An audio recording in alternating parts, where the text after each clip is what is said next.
Thanks for joining another episode of the Summer of Open Data. My name is Stefan Verhulst. I'm the co-founder of GovLab, and I'm delighted today to have Audrey Tang join the Summer of Open Data. The Summer of Open Data is an effort to really look into the current state of open data and data collaboration. Specifically, we are interested to learn how traditional open source principles are being applied across the open data ecosystem. Also, very interested to learn how we can unlock private data assets in order to inform public interest decisions.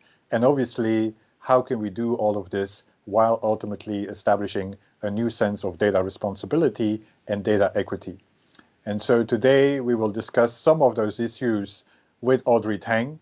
And I have the pleasure to ask Audrey Tang to introduce herself.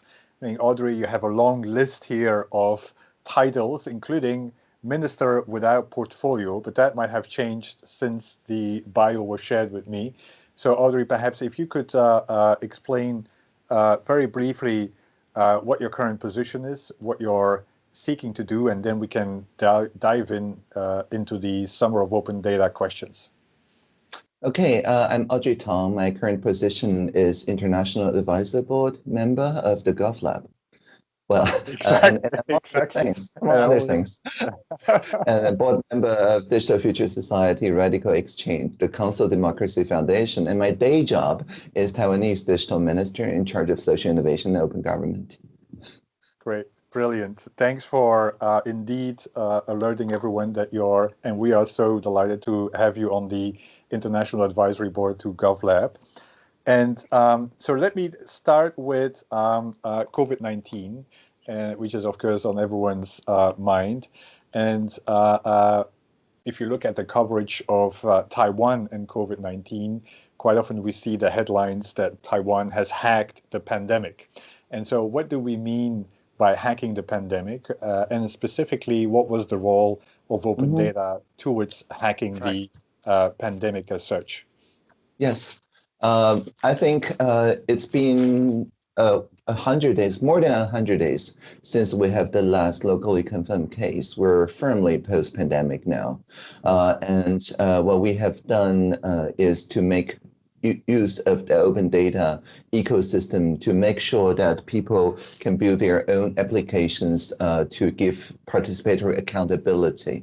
For example, I just went to the convenience store, collect a pack of 9 medical masks, and each pharmacy currently distributing these medical masks provides updated, like every 3 minutes, account of how much adults mask, how many children's masks do they have in store. And if you go to the pharmacy, swipe your national health insurance card, you can, with more than 140 visualizations, apps, voice assistant, and chatbots, ensure that the person queuing after you will actually help you check the validity of the system, because after a couple of minutes, they can just refresh and see that, oh, you're an adult. So the pharmacy stock reduced by 9 in the adult section. If you're a child, then it reduced by 10 in the children's section, because that's a quota every 2 weeks. Of course, nowadays, we've also opened up free trade purchase of masks on the market. But for a while during the pandemic, it was rationed and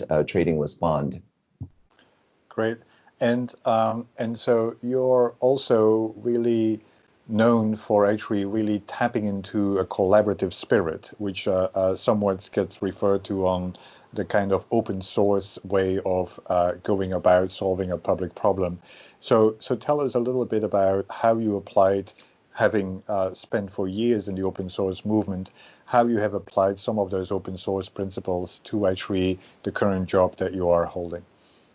The main insight of the open source movement when it first started forking from the free software movement, now it's merging back in. But when it started to fork around the turn of the century, the main insight was that it doesn't have to be a human right argument. It could be an economic argument. For example, Netscape Navigator, at that time a proprietary private database and code base, if they publish both as public public commons, then it enabled not only the Netscape Navigator team to implement features, but also would enable a lot of extensions, a whole ecosystem of people gathering around the code base, which the open source community called Mozilla.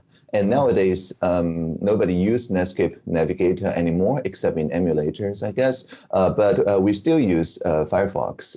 And in fact, my phone still runs the KaiOS, which is a direct descendant from the original Mozilla and Firefox code bases as an operating system for the Nokia phone. And so the main insight is that it reduces costs for everybody, and it can generate unexpected applications. And both are present in the open data collaborative landscape as well. If you open up the data from the private sector point of view, you attract people who improve the quality of the data, who would then go to you and say, if you apply these principles, these tools, you can have a higher quality of data. And that's the hardest part. I mean, it's not hard to increase the velocity of data or volume of data. You just buy more sensors. But the veracity, that is to say, the quality of data, can only be improved by careful curation and like with the open source saying, there's a saying by Linus Torvalds that says,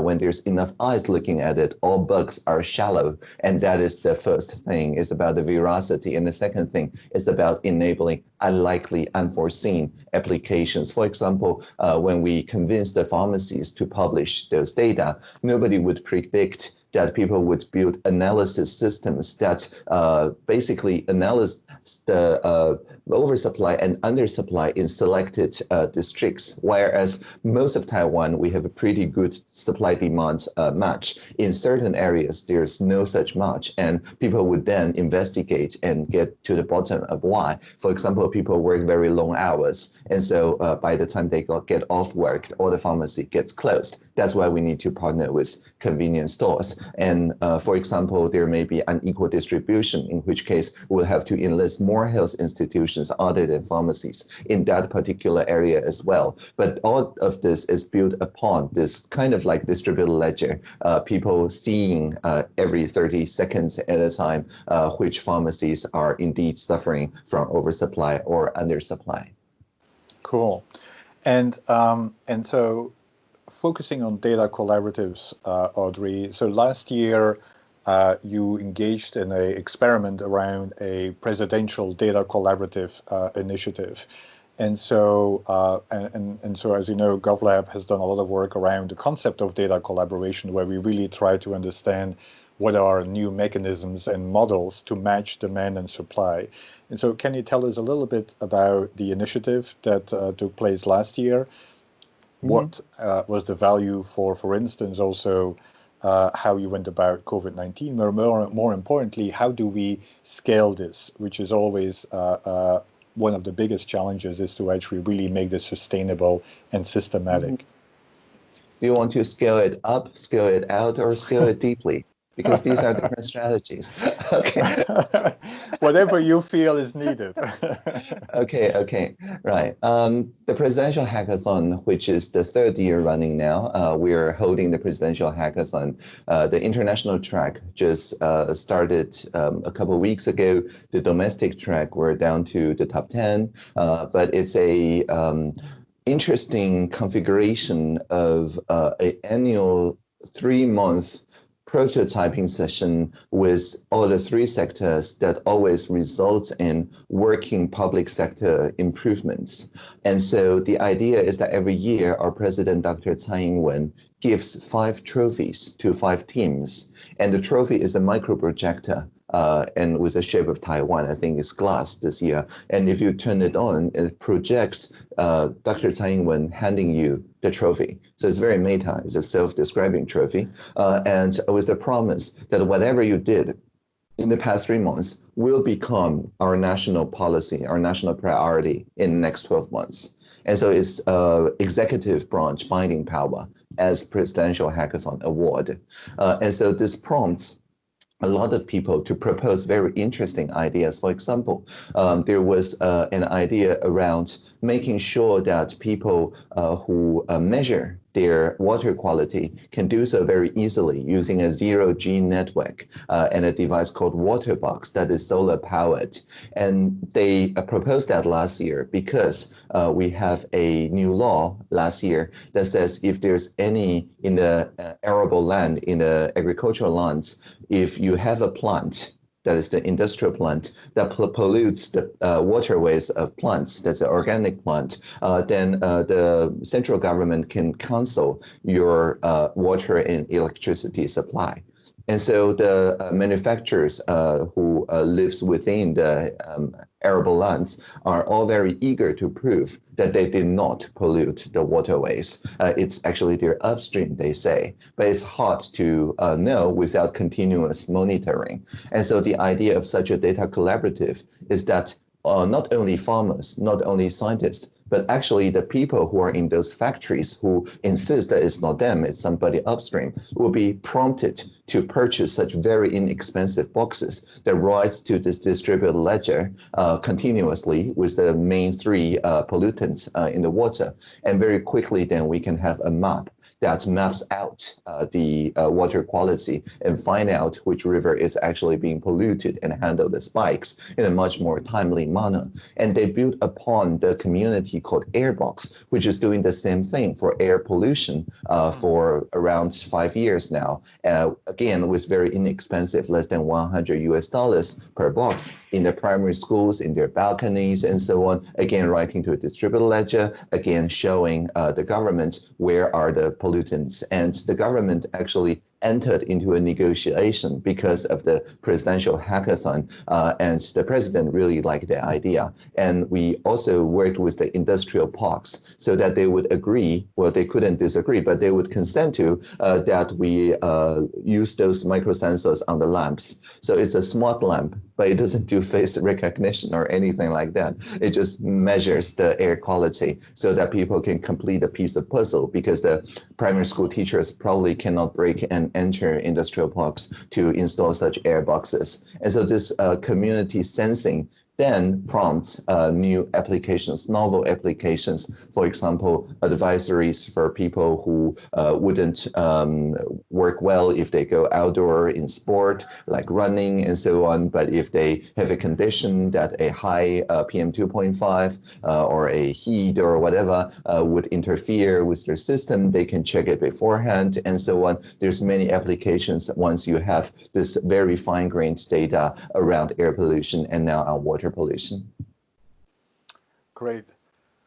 Wow, that's a great example. And I do want to go a little bit on the technical side here, because you've mentioned now twice already distributed ledger technology, and in many cases, blockchain is quite often still positioned as not ready for showtime, and so it seems like you already have both at the case of the masks and the pharmaceutical industry, and then also in the case of now the water pollution, you already have experience on how actually blockchain or distributed ledger technology can actually be applied to instill a certain kind of trust in the system. So can you tell us a little bit more about that? Because quite often we actually still looking for compelling examples on how DLT and open data provides for a solution.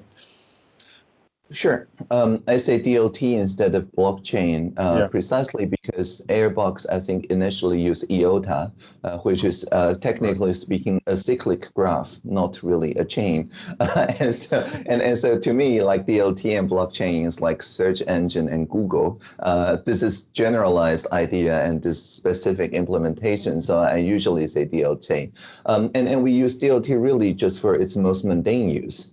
Which is this multiple writer and immutable ledger, and that's it. And you can easily implement pretty much the same thing using Git. And Git, in that sense, is also a distributed ledger. If you have sufficient number, like more than 100 developers hosting their own Git mirrors of the mask availability, that's a distributed ledger. Because if people want to rebase the tree or force push something, the other people would know.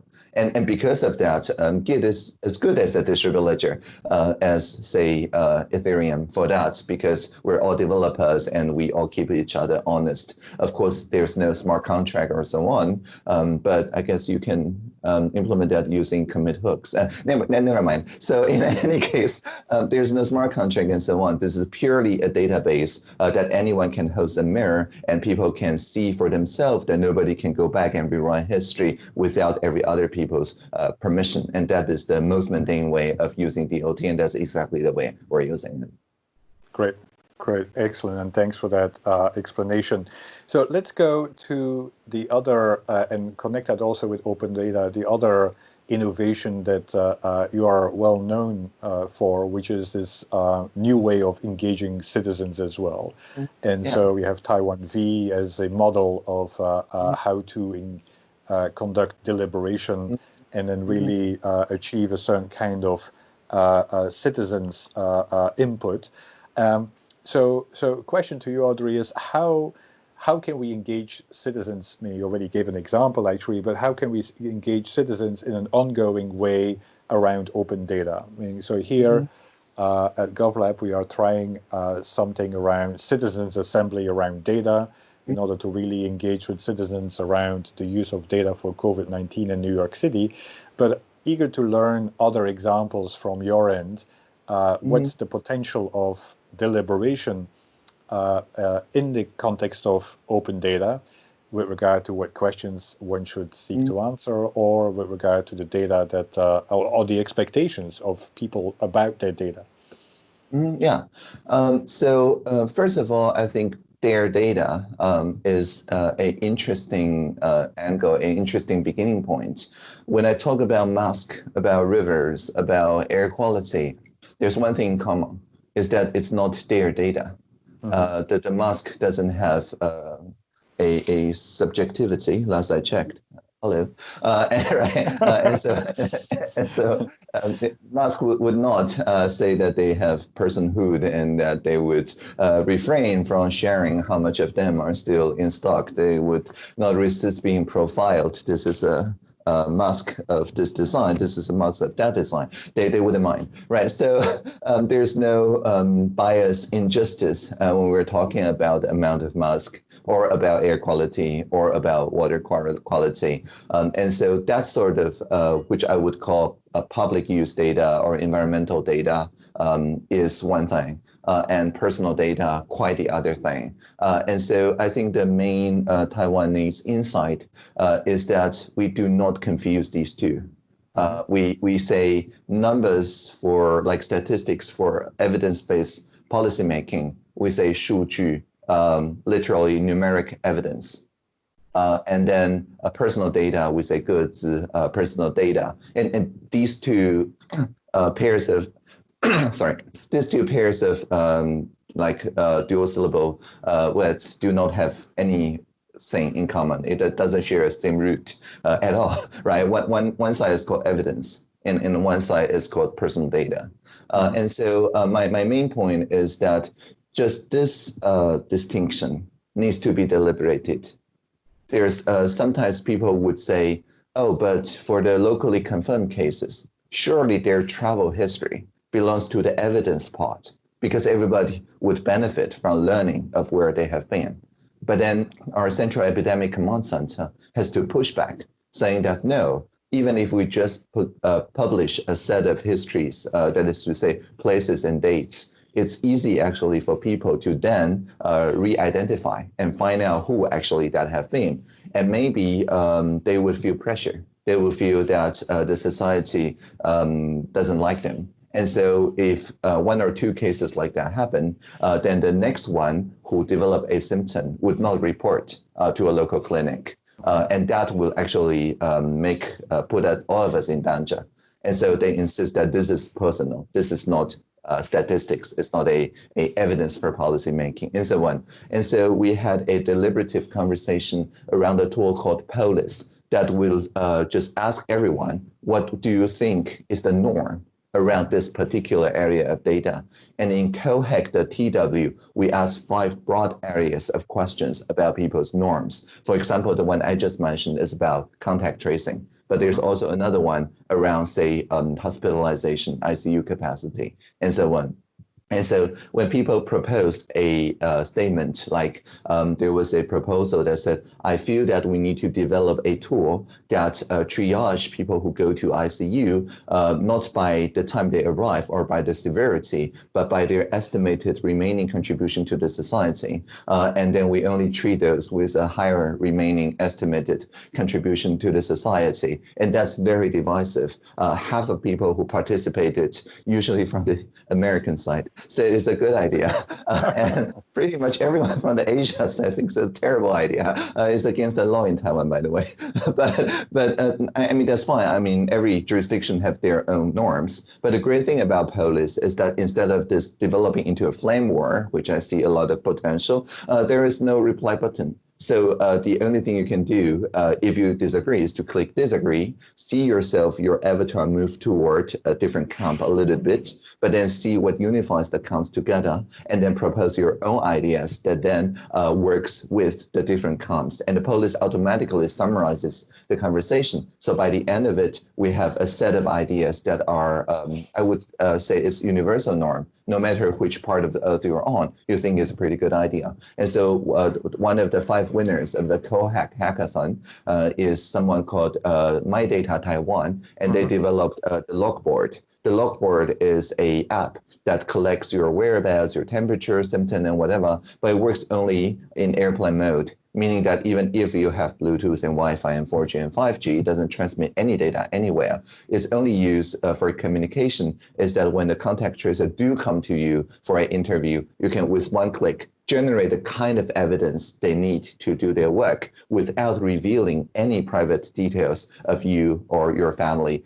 In a way, it protects your own best interest of privacy while working minimally with the contact tracer. And it also saves you from having to remember where you have been for the past 14 days. And that's a privacy enhancing technology. And this can only be done after everybody who participates agree and settle on a norm that is actually privacy enhancing. Great. And so, so you mentioned there were 5 areas. So you had contact tracing, you had ICU. That's right. So yes. Were there other areas that you feel were enlightening to get norm setting exercises? Sure. Right. So the 5 settings is, the first one is how to manage community resources. That includes ICU and also PPE, which I already talked about. And another one is about establishing proper data-driven risk communication, predicting future pandemic outbreaks, supporting frontline staff and essential workers, and then protecting the vulnerable groups. Also, I forgot one. There's one that's saying, now we're post-pandemic. How do we make a smooth transition to a new norm? Cool.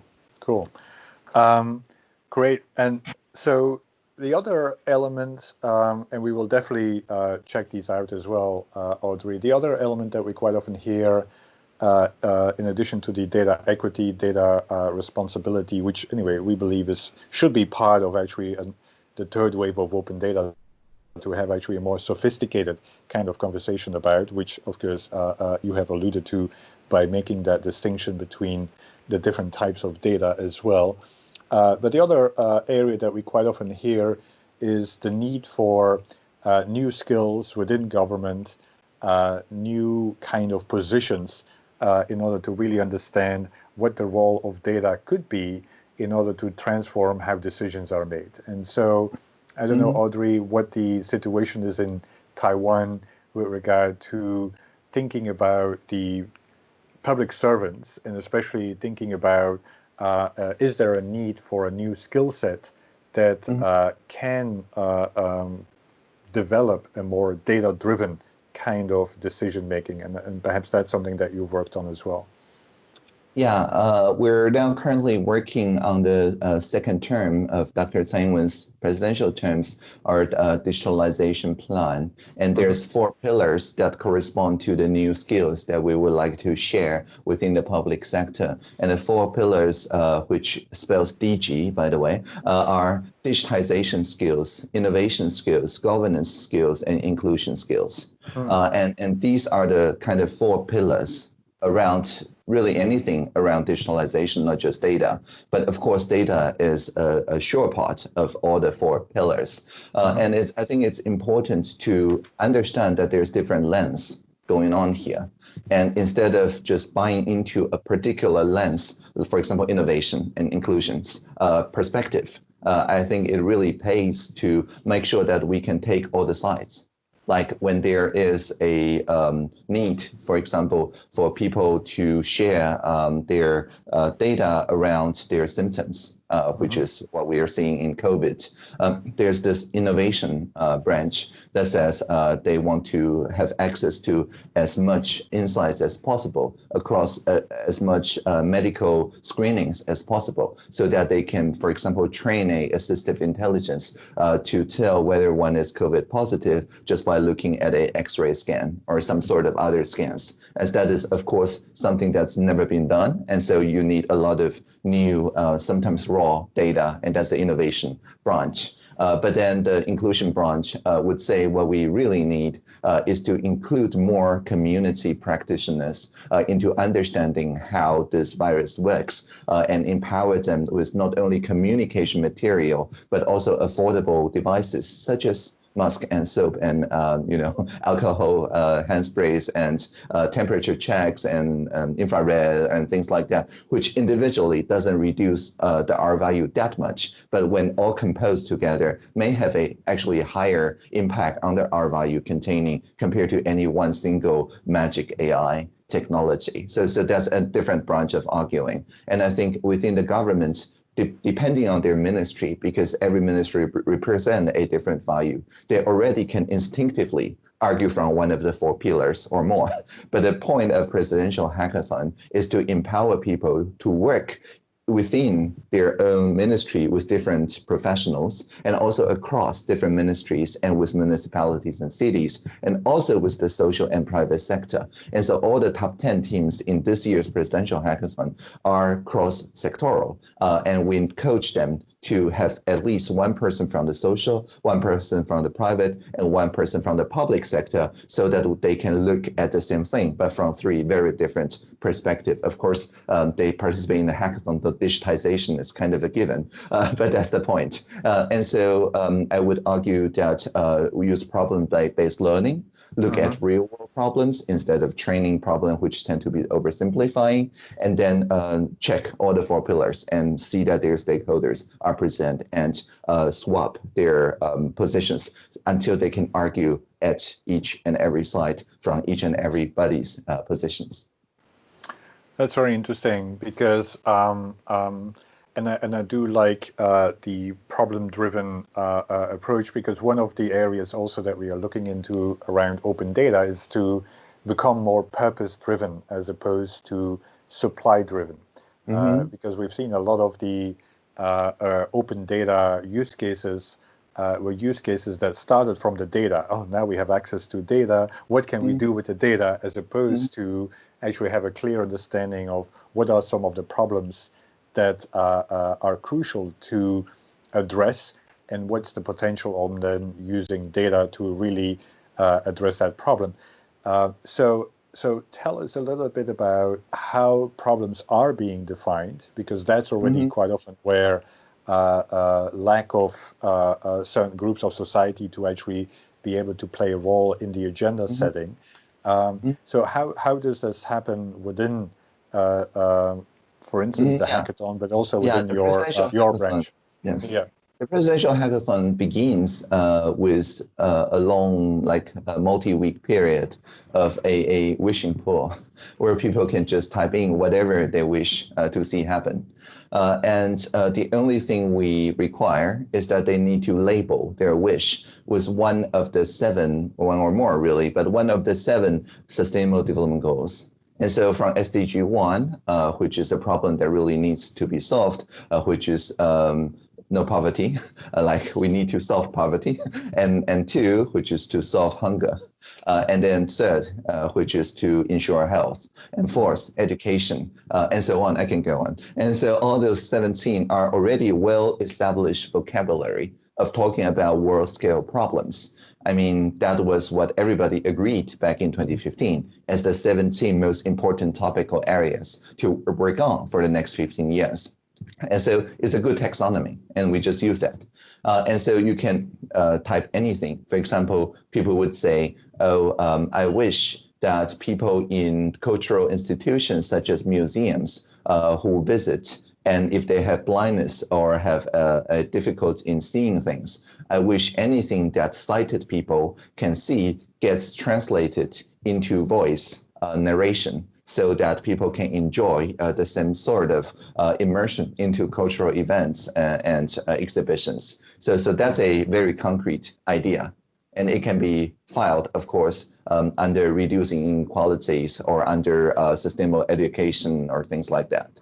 And so once they do so, then we make sure that people frame these questions in a way that could be solved by data.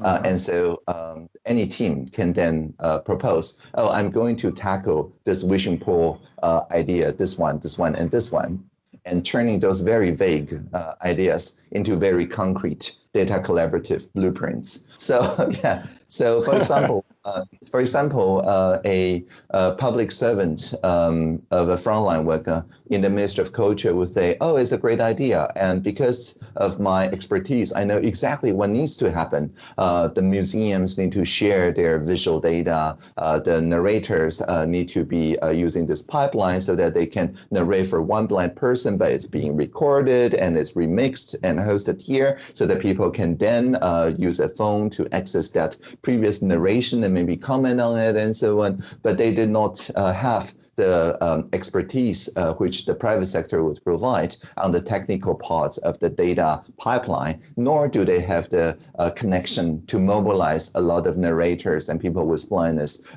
to try out and absorb this first batch of materials into something useful, data veracity work, basically. And so the presidential hackathon people would just coach her to work with the larger pool of talents, often by people who proposed their own solutions but did not make to the top 24. And then we repurpose those free radicals into a new team that would ensure there's cross-sector collaboration and that they would be able to build their minimally viable product for demoing to the president within the couple months. Wonderful. Great, and I'm sensitive to your time, so I'm moving on to the last question, Audrey, which is if you would have, or basically the last question is, if you would prioritize making progress with regard to what we discussed, both in terms of increasing the use of open data, but also increasing data responsibility, data equity, and ultimately moving into a data collaboration as default position as opposed to an afterthought. So what would be your priority that you would tackle, one or more that you feel could be transformative if we manage to actually get that established?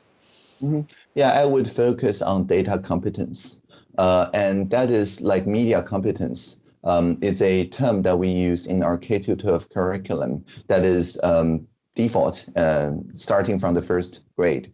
And that's why we have so many primary school teachers hosting airboxes, because that's a great way to teach data competence. And by competence, I don't mean literacy. We use that term competence for media specifically because we do not want our children to feel that they're merely media literate, that they're only consumers of media, consumers of data, consumer of digital creative products. I would like them to think that they are are producers, and they really are. I mean, many of them have more Instagram followers than I do, so obviously they are media producers. And if they host their own airbox, it's like stewardship, right? They have to steward over the veracity, the truth of the data, like it's not being blocked by a high humidity spraying device in front of it, or things like that. And they have to really think about the contribution they're making, the trade-offs they're making of hosting more devices versus strategically placing devices and so on. And once they think from a producer's point of view, then they are in a position to negotiate. And that is what the data democracies or data cooperatives, data coalitions, data unions, there's many ways to describe the same thing, which is that there's a huge amount of data being produced by a huge amount of producers. Can they band together? And instead of relying on a single arbitrator to pull all those data and benefit all from it without giving anything back, which is like, I don't know, corporations before the invention of cooperatives and labor unions, we would indeed treat this airbox as our means of producing data and look at it from a producer's perspective and form new forms of organizations, associations, co-ops, you name it, that can collaboratively determine where the data goes, how does it protect not only our interests, but our community's interests, and how to work with the best or at least better practices that's coming out from GovLab. Great. Thanks so much, Audrey. This was brilliant. Always a delight to talk to you, always very inspiring. And definitely it provides for a lot of material to deepen and explore further during our summer, and ultimately what we believe is the third wave of open data. Thank you so much. Thank you, and live long and prosper.